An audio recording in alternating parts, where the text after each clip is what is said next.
Thank you. Thank you very much. Hey, good afternoon, everybody. Good afternoon, everybody. Come on, it's an afternoon. So listen, I got an hour's worth of material to get through in about 30 minutes. You guys good with that? Okay, here we go. So what I'm going to talk to you a little bit about, so my name is Brian Leitner. I'm with Mariner Platform Solutions. I'll talk a little bit about Mariner Platform Solutions in a couple of minutes, but I want to start off with just a quick agenda. So I want to talk to you a little bit about the challenges that we face as an industry, as advisors, a little bit about the opportunities that are out there, give advisors some actionable advice on how to elevate their client experience, and give you a very brief introduction to the Mariner organization. So let's talk about some of those challenges. Like any industry, we face challenges. There's a lot. Let's just name a few. Competition. There's more competition today than there ever has been before.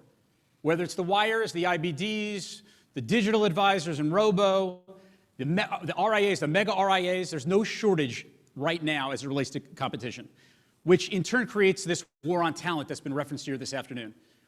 There are so many different people that are retiring. What, a third of advisors are retiring over the next 10 years? We just heard that of a Cerulli stat this afternoon. So again, there are challenges. One of the biggest challenges that I see right now is succession planning. Most advisors do not have a written succession plan, which is really interesting because a lot of advisors work with business owner clients. They talk to them about how important that is. So it's a definite challenge. But one of the biggest ones that I see on a regular basis is just capacity and time. And with advisors having so much on their plates, they don't have time and capacity to plan strategically. And it's a real problem because ultimately that situation lends itself to not actually accomplishing what's ultimately important to them. So those are some of the challenges. Again, every industry has them. I think the opportunities far outweigh these challenges. One of the things that I haven't heard today was how the industry has evolved. Another thing I really haven't heard much about is the greatest transfer of wealth that we always talk about. So maybe that's coming in the next conversation. But over the next 20 to 25 years, depending upon what statistic you look at, trillions of dollars will change hands from one generation to the other. It's an incredible opportunity. Again, a third of advisors are retiring. There's a war on talent. There's not enough people entering this business. So earlier this morning, Ron talked about supply and demand. We have an interesting supply and demand issue right now. There's not enough advisors that are out there. And the demand continues to come. There are more millionaires today than there ever have been. On average, 2/3 of millionaires have an advisor. With the complexity that people face in the tax law and the wealth that's been created over the last 15, 20 years, it's an excellent opportunity for advisors. It's a great place. It's a noble profession. The question I have for advisors is, are you in the right position to take advantage of the opportunity that lies ahead? And that's really something to think about throughout this presentation. So I like this slide. Think about how things have changed. This is not necessarily a technology slide. I just happen to like it because there's a variety of different ways that you can head with this. But I view this really as a metaphor for the client experience and what you offer clients as an advisor. So we all know this is an aging industry, right? Many advisors have been in this business a long time. So my question to you is simply thinking about how your service model, what you offer, has changed since you entered the business. And so some folks may say, advisors I speak to, it's changed a lot. I used to be an individual stock guy, then I was a mutual fund guy, now I'm an ETF guy. It's great. There's no change whatsoever, right? Or I used to use this program, and now I use this other program. So, things have evolved, and I've grown my practice. That's not what I'm referring to. This business has fundamentally changed. We heard a lot of that today. So I guess my question for you is, what business are you in? And are you ultimately offering something that not people want today? There's a quote from Steve Jobs. I think that's I think quotes like that and listening to those individuals, whether it's Steve Jobs or Henry Ford or so forth, it's not about giving people what they want today. It really isn't. It's about anticipating that change. And that's where we have to spend our time as advisors.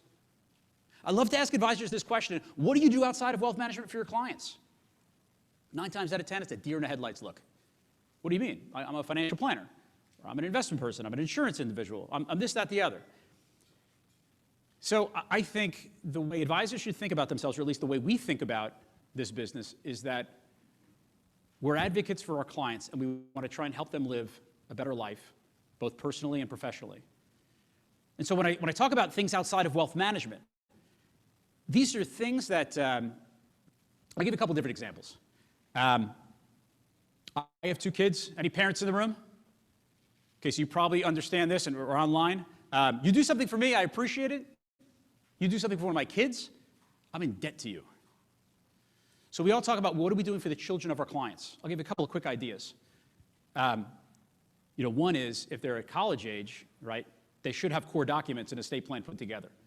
And I'll tell you, a variety, so many different prospects I speak to, I ask that question once I know that their kids are going off to college. Has anyone talked to you about this? They don't. It's a real issue. Whether it's HIPAA or so forth, they get hurt in college, guess what? The hospital doesn't talk to mom and dad. The hospital is not allowed anymore, right? But I think about even younger, and I think about my kids, right? So I have kids, they're 8 and 12, and nieces and nephews. And for gifts, what I do now is if you've seen these commercials from the custodians, these stock slices, it's such an excellent idea. We use this with clients all the time. We get them engaged in investing at an early age. They get to pick the stocks themselves. It's all free, by the way. But it creates a conversation and potentially an education. So we have our advisors doing this with clients, and it's kind of fun for the kids, but it's incredible as continuing to be an extension of the family. That's where it's important. I do this with my nieces and nephews because I don't live close to them. And we set this up every time I make a contribution, whether it's a birthday or something like that. It's a great excuse to have a conversation with them. Every 90 days. I have a niece who's 8 years old. She calls me every 90 days and she says, Uncle Brian, why aren't they making enough money, Uncle Brian? Like her dad has trained her to call me and yell at me that performance isn't very good. Right? So, but the idea that we can have that conversation and teach whether it be philanthropy or investments, these are great conversations to have because they lead in so many different directions. It doesn't, quote, just stop there. The other thing I think about is the whole opportunity of conversations about our clients and their health. And I know a lot of people shy away from this conversation. And this goes well beyond COVID. We were having these conversations well before COVID. But if you think about one of the most personal things in someone's life, it's their health. And what's really interesting is I don't know anybody in a better position than that advocate to have great conversations about their health because it's one of the most, it's likely the number one important goal that somebody has. And yet most advisors don't talk about it. And you don't have to be a doctor to talk about it. As planners, we say, if I knew when you were going to die, I could tell you exactly what to do with your money. But then why wouldn't we have conversations about people's health? It's a huge gap. And I will tell you, it's led to a lot of great conversations. And I'm happy to dive further into that. But again, Tony only gave me 30 minutes. The other aspect of where to spend time. We spend a lot of time on retirement planning. We all know that. Accumulation, decumulation, that's great. A lot of the clients that we work with financially can afford retirement whenever that makes sense for them. It's the non-financial aspect of retirement. So I'm calling this retirement design. You have folks that have been executives for 30, 40 years. Ultimately, they retire. What reason do they have to get out of bed in the morning? You know, there's a stat, it's almost 40% of people who retire become depressed, clinically depressed. Why do you think that is? They lost their identity, they lost their purpose. I mean, what if you could have conversations with clients right now about what are you going to do when you ultimately retire? And it's not a conversation, it's a process. And how do you take them through that process? How do you navigate that with them, and how do you be that advocate? Because if you don't, it just leads to problems like depression, like this grain divorce that we have, right? For those over 50, it's the highest growth rate of divorce. So various different things to think about on that side. Plenty of ways to add value. So this really references a conversation that you might have with a prospect. And the way this business is done, I would tell you by and large, right? You have a prospect meeting, come on in, love to meet with you, bring your portfolio, right? Average advisor, right? I'm going to review your portfolio, I'm going to tell you what's wrong with it, I'm going to tell you why mine's 10 times better, and then I'm going to sign you up. That really is the way it's done for most of the industry. And I know there are a lot of people that are watching this that said, no, you know what, the industry's changing, I don't do it that way. I congratulate you for not doing it that way. Here's another idea or something to think about. I'm not suggesting that you should do this for every client. I would tell you we've had a lot of success with it. And I'm going to pick on my wife at the same time here because she's not here. Oftentimes, there's a financial spouse and a non-financial spouse. In my marriage, I've been married for 16 years, she is the non-financial spouse, believe it or not. And if I was to tell her, hey, we're going to go meet with our advisor, or for the first time, She would likely do anything else, right? Anything. But what if I took this approach as the advisor? So I have an advisor, we'll call him Andy. And Andy sends out a note to Melissa and I, my wife, a week before the meeting. And he says, hey, Brian and Melissa, Andy here. I just want to let you know that I'm really excited to meet you, learn more about you, your family, what's important to you. And do me a favor. Listen, you don't have to bring any statements. There isn't any homework. But do me a favor and just shoot me, maybe text me, 3 pictures that are on your phone. 3 pictures that mean everything in the world to you, whatever those pictures are. I look forward to seeing you. Thanks for coming in. So when Melissa and I walk into the office, right away when I meet the advisor for the first time, Andy in this example, I've already met with Andy, right? Because I met him online. And Melissa's met him online. And that's meaningful and impactful. And Melissa walks in and she's like, I really don't want to have this meeting. And she looks at the big screen as soon as we walk into the office. And what's on that screen? The pictures. The 3 pictures. So for my wife, it's a picture of horses. It's a picture of our 2 boys. Maybe I'm in that photo. Maybe I'm not, depending on the week.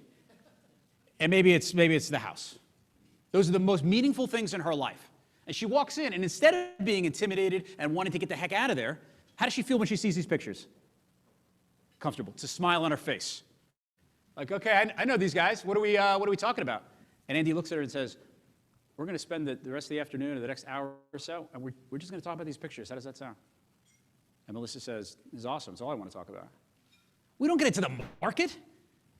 We don't get into hard data. We don't get into your trust. We don't get into any of these things. And at the end of the day, Andy will learn more about me, my family, and what's important in that hour and a half than most relationships over a 10-year period of time. And guess what? All the financial data, it's easy to get. And I'll make it easy for them as opposed to assigning them homework. Whether it's mind mapping with whiteboards and things like that, I mean, this is a way to truly elevate the client experience. We're going to talk about different KPIs. So this came from, as part of Mariner Platform Solutions and Mariner Wealth Advisors, we run a variety of different coaching programs for our advisors. This is where some of this came from. I meet with a lot of advisors and I ask them about their book and they're so stuck on, well, my assets are this and my revenue is that. It's great. There's plenty of KPIs. There's so many different KPIs, but I just wanted to expand the conversation a bit. So I'm going to start with client retention. Every advisor watching this should know their client retention year over year. They should know how it trends. They should know why it trends. That's just something that should roll off your tongue, just like the number of clients you have, the revenue and the assets, which is next. Referrals. Almost every advisor I speak to. So how'd you grow the business? Oh, referrals. That's easy. Awesome. So tell me about your referral strategy. What does that look like? What's that process look like? What do you mean? Well, you just told me you build a business through referrals, so how does that work? Well, Brian, it just kind of happens. Right. What if it didn't just kind of happen? What if you were intentional about that? What if you had a plan in place, whether it be working with your CIOs or your clients, where you had a great referral strategy, and at the same time, you didn't sound like a used car salesman? There's thousands of books on this, and most of them always talk about going to your client and asking a favor. It's awful. But I go back to the client experience. And you rave about a service that you've had because you've had a great experience. That's how you get referrals, right? Doing things outside of wealth management, doing things that are well above what's expected. Asking for referrals is sad. And I know there's thousands of books and articles on them. So the average age of your client, again, I think it's something else, it's something important to think about.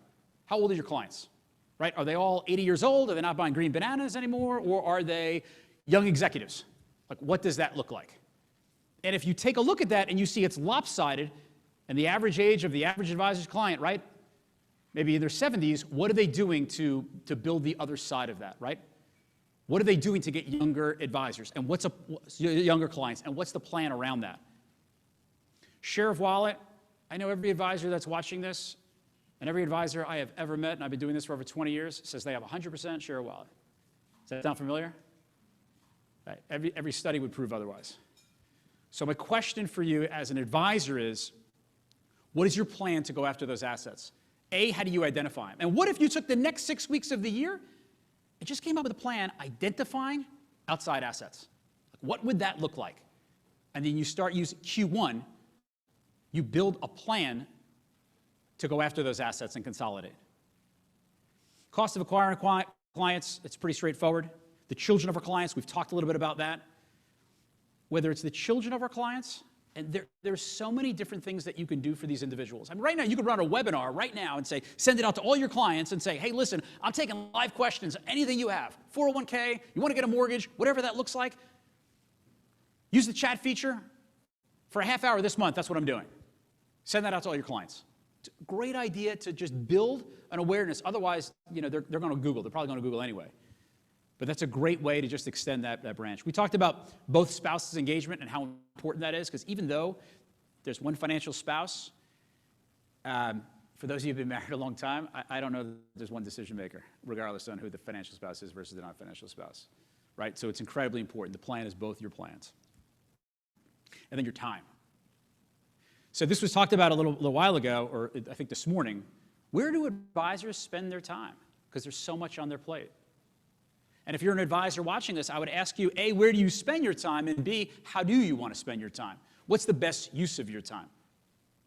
I think the only way to really get your hands around that, and this is not a fun exercise, but track your time over the next 2 weeks. I came from the CPA world, so it's, we had to track our time. But it's a tedious process, but I promise you after 2 weeks, it'll give you a really good indication of where you spend your time. And when we run this exercise with folks that we speak to, the majority of the time, 70% of it is on administrative and operational. And they wonder why they're not hitting their growth goals.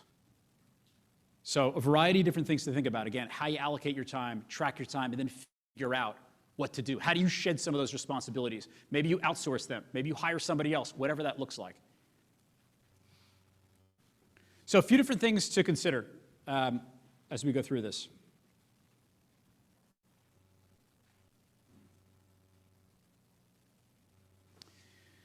So decide what your business is, right? Decide what business you want to be in. Do you want to just be an investment person? If you've just been an investment person and you have built a book of business, what could you now do with that book of business? How do you end up converting that book of business because you realize that you want to be more than just an investment individual? Decide whether you want to be an advocate for clients. Decide what outside of wealth management you may want to do. And you may not want to do any of this. Maybe it's status quo and everything's great, and ultimately you ride off into the sunset, and maybe that's going to work for you depending upon your age, your longevity, how long you're going to be in the business, and so forth. But if you're looking to grow the business and you're not evolving, it's a problem. Review your client experience. I think every advisor that's watching this, maybe the best tip here is to write out your client experience. What do the first 90 days look like? How does the prospect interact with your team? Okay, and then think about other industries. Ritz-Carlton is a great example, right? Everyone loves the Ritz-Carlton experience. Why is it so great? Think about why it's so great. And then jot down what you think your ideal experience is. Have an offsite with your team. Have a conversation with us. We'll walk you through what we're doing from a client experience perspective, what that looks like. We all talk about the client experience. I heard it at least 100 times this morning. And I think most of us pay lip service to us as an industry. And I think that that's the one thing that differentiates this sea of sameness from advisor to advisor. Look at websites. It was mentioned earlier. Pretend you're a prospect trying to go talk to an advisor. Every advisor. I do comprehensive wealth advice. Awesome. What does that even mean? How do you demonstrate that in a meeting? How do you add immediate value, and how do you differentiate yourself in that first meeting? Study groups. I'm part of a couple different study groups. I have been for a long time. I would tell you that I've learned a great deal from a lot of other people. If you're not part of a study group, I would encourage you to join a study group. If you're looking for one, I know there are a lot of people watching, maybe there's something we can do together. We do this for our advisors around the organization. A lot of great ideas come from this. Create, refine, and hold yourself accountable to your business plan. Most advisors I speak to do not have a business plan. I'm not talking about a 5 and 10-year business plan. I'm not even talking about a 1-year business plan because this industry changes so quickly. But put together a 90-day plan. What does the rest of the quarter look like? I talked about maybe identifying outside assets. What does Q1 look like? Put together 7, 8, 10 bullet points on what you're going to accomplish outside of the day-to-day, and then figure out or make the time to accomplish those. And then build another 90-day plan. Do it in these sprints. That's something to think about. Consider where to reinvest in your practice. It was talked about earlier, throughout COVID, people really didn't have T&E. They didn't spend the same money that they were spending in a given normal year. So the question I would ask you is, how much money did you save, do you think? Did you quantify that? If you haven't, I would ask you to go back and quantify that and figure out what that is, as opposed to just letting it happen and it hitting your bank account. What'd you save? I saved $10,000. What are you going to do with the $10,000? I guess you can invest it. I would encourage you to go ahead and invest it in your business or take a family vacation. But don't let that opportunity pass itself up. Number 6, leveraging your data. If the FANG stocks have taught us anything, it's that data is the new gold. And there is so much that you can do with your data if your data is clean. It can make you look like a rock star if you leverage it correctly. We spend a great deal of time on that. Elevating your virtual meetings. I know there are a lot of people that are watching online, so I won't ask you to raise your hand, but I would guess that a lot of people are leveraging Zoom technology. I would also guess that a lot of people are going to continue to leverage Zoom technology. So think about how you can differentiate yourself online and on Zoom and what that looks like. Whether it's the use of whiteboards online, whether it's the technology that you use. Client has a question about something. Well, what if we did this? What if we did that? Maybe it's the screen sharing technology with some of the software you use. That's all really important. I'd say the number one complaint that I've read about recently is from clients is that the advisor shows up late. The advisor shows up late to a Zoom meeting. It's crazy. It's just, it's the most basic thing in the world, but it's the biggest pet peeve that clients and prospects have. Something else to think about. Sometimes we all know it's more about the experience than anything else. So I know a bunch of advisors that do this, and the feedback they get is off the charts. So if I have a 9 a.m. meeting with a prospect or a client, I'm going to have a coffee delivered to their house because I know the coffee they like. I'm going to have it delivered at 8:50. It's simple, right? These services have been out there forever. Do you know how many people then go ahead and tell their friends? It's I had a meeting with my advisor, and they delivered the coffee ahead of time. We had a coffee together, except we weren't face-to-face. It's some of the simplest things, but that's what people love to talk about, right? Zoom coffee. Other ways to elevate the meetings are, again, leveraging technology. So I might have a very busy executive, and I update their financial plan. Maybe there's a market correction. Maybe I take out my phone, and I film the financial plan. And I walk through a couple of different slides, or I show a different scenario, and it's a 60-second video, and I say, hey, Brian and Melissa, I know you guys are busy. I know some things have transpired. I just want to let you know I'm on top of things. This is kind of where we are. Boom. For all advisors, check with your compliance department on that. There's so many different ways to add value in these conversations and bringing in just some of the technology that we all know is available to us in the real world into our businesses. Working with CIOs, I hear often that, again, I built my business from referrals, great. CIOs, they send me all my business, that's awesome. Then you sit down in one of our coaching sessions and we map out, okay, so who gave you what last? And all of a sudden, things change, right? And they really haven't gotten all the referrals they thought they were going to get or had from their CPA or from their attorney. And then we have a conversation, and I hear that, Brian, this is really sort of one way. Like, I send out referrals, but you know what? Reality is I'm not getting a whole lot. And then the question is, why is that? Do you have the right strategic partners? Have you set expectations with them?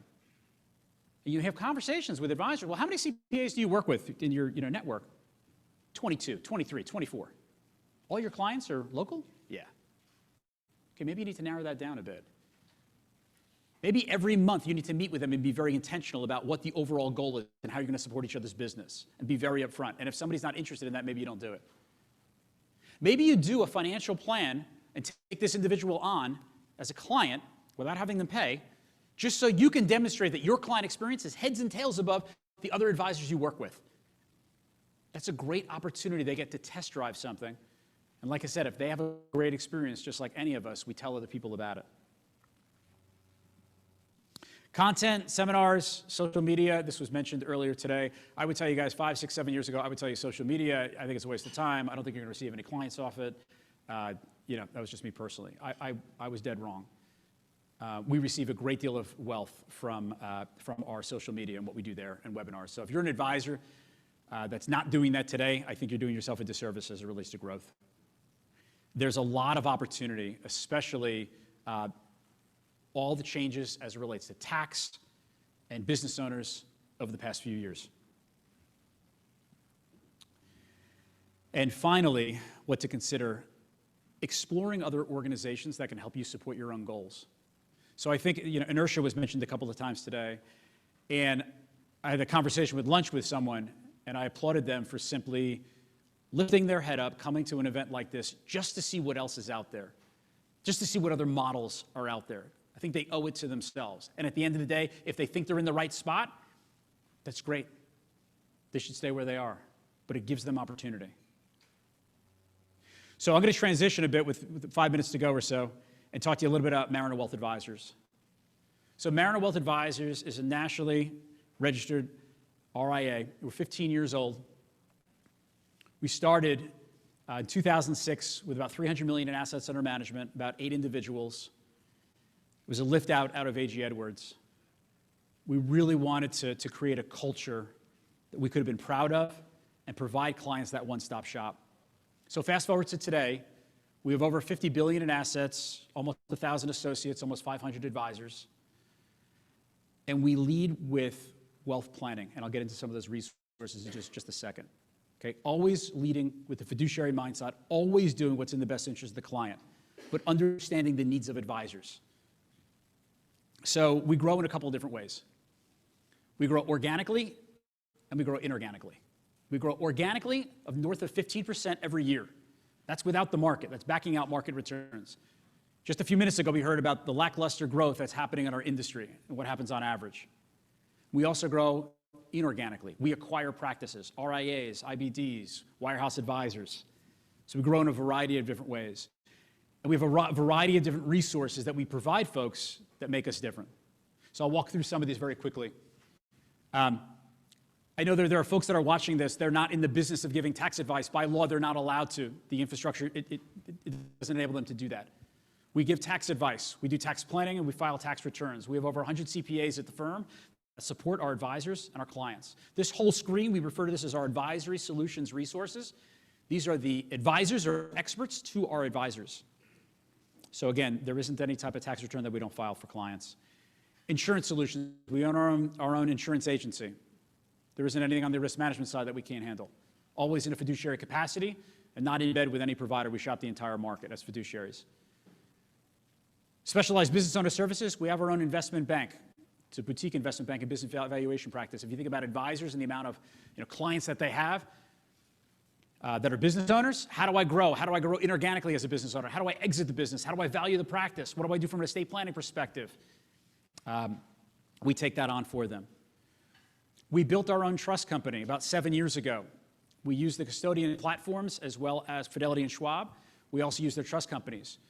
But there were certain services that those trust companies didn't offer, so we built it ourselves exclusively for Mariner clients. So we have attorneys on staff, estate planning professionals, trust officers.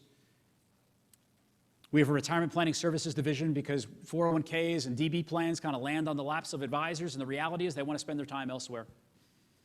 We have a very large investment management team, roughly 40 people, mainly CFAs, whether it's individual stocks and bonds, cryptocurrency, private equity, private real estate, alternative investments. There really isn't anything we don't offer there, completely open architecture. And then we have a practice management team that helps advisors from a coaching perspective. Right? The average advisor I speak to, Brian, I want to double my business in the next 4 years. I think that's great. How are you going to do it? I don't know. It's just going to happen. Let's be intentional about it. Let's start putting together a plan. Let's figure that out.